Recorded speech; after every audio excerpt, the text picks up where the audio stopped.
Most people think they're bad with money, but what if I told you, you were never taught how to be good at it? You were programmed, not by school, not by books, but by your life, your childhood, your parents, your environment. All of it built something inside you, a financial identity. And once you see it, you can never unsee it.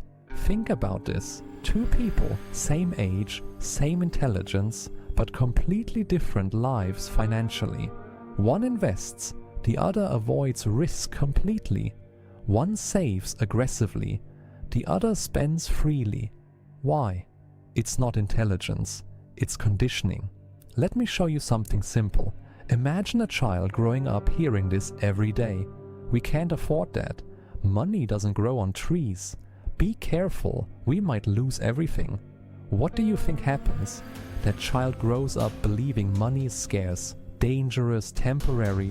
So, later in life, they hold on to every dollar. They fear investing. They avoid opportunities. Not because they're wrong, but because they're protecting themselves. Now imagine another child. Different house, different story.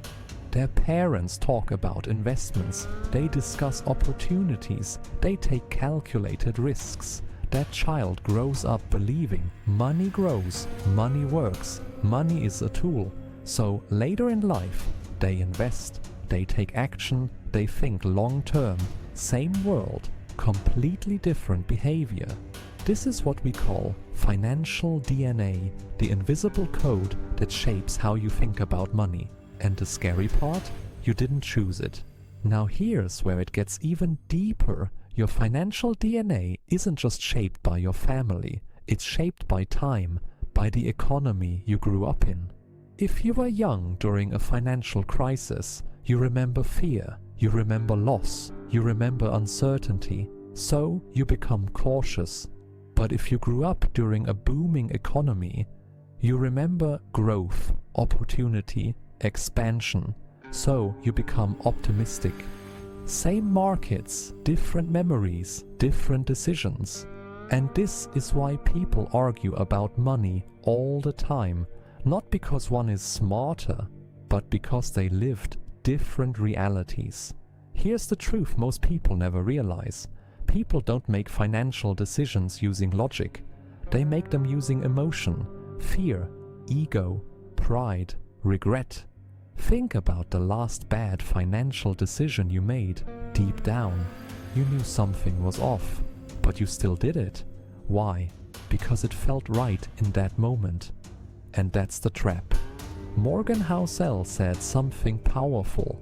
People do crazy things with money, but no one is crazy because every decision makes sense inside your own story. Now here's the dangerous part. If you never question your story, you repeat it over and over again. You earn more, but still feel broke. You save money, but still feel insecure. You invest, but panic at the first drop. Because your behavior didn't change, only your numbers did. Let me ask you something. Have you ever seen someone who earns a lot of money, but is still financially stressed, and someone else who earns less, but feels completely in control? That's not income, that's psychology. Money is not just what you earn, it's how you behave. And behavior is driven by what you believe. So the real question is, where did your beliefs come from? Did you inherit fear? Did you inherit scarcity? Did you inherit habits that no longer serve you? Because if you did, you're not stuck, but you are on autopilot. And autopilot can cost you years of progress. Here's the good news. The moment you become aware, you gain control. You can pause before reacting. You can question your instincts. You can rewrite your patterns. And this is where real financial growth begins. Not in spreadsheets, not in strategies, but in self-awareness. Because money is not a math problem, it's a behavior problem. And once you fix the behavior, the math starts to work.